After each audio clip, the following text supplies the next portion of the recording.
When you hear Thomas whistle, turn the page.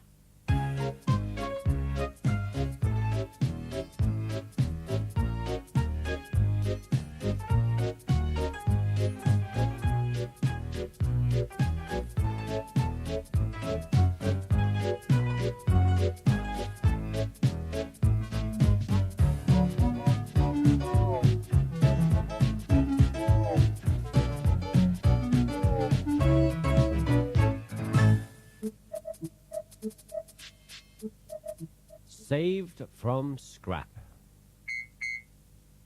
The Fat Controller works his engines hard, but they are always very proud when he calls them really useful. "I'm going to the scrapyard today," Edward called to Thomas. "What? Already? You're not that old," replied Thomas cheekily.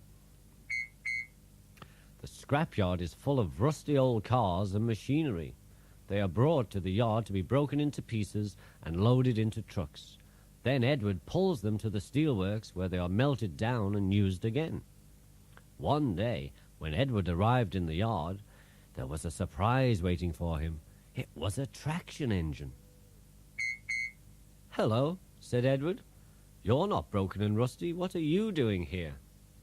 "I'm Trevor," said the traction engine sadly. "They're going to break me up next week." "What a shame," said Edward. "My driver says I only need some paint, polish, and oil to be as good as new." Trevor went on sadly. "But my master says that I'm old-fashioned." Edward snorted. "People say that I'm old-fashioned, but I don't care. The Fat Controller says that I'm a useful engine." "What work did you do?" he asked. "My master used to send us from farm to farm. We threshed corn, hauled logs, and did lots of other work. We made friends at all the farms. The children loved to see us." Trevor shut his eyes, remembering. "Oh, yes," he said, "I like children." Edward set off for the station. "Broken up, what a shame! Broken up, what a shame!" he clanked as he went back to work. "I must help Trevor, I must."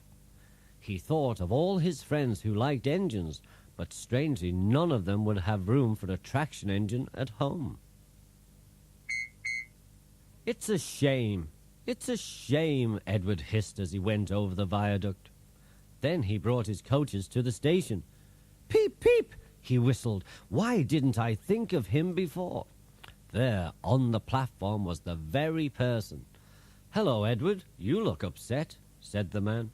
"What's the matter, Charlie?" he asked the driver. "There's a traction engine in the scrapyard, Vicar. He'll be broken up next week.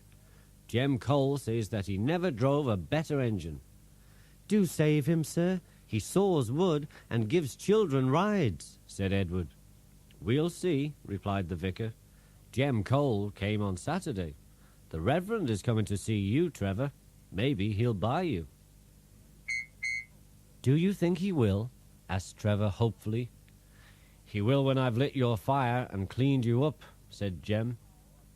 The vicar and his 2 boys arrived that evening. Trevor hadn't felt so happy for months. He chuffed happily about the yard. "Show your paces, Trevor," said the vicar. Later, the vicar came out of the office smiling. "I've got him cheap, Jem, cheap." Jem was very pleased and ran to tell Trevor the good news. "Do you hear that, Trevor?" cried Jem. "The Reverend saved you, and you live at the vicarage now."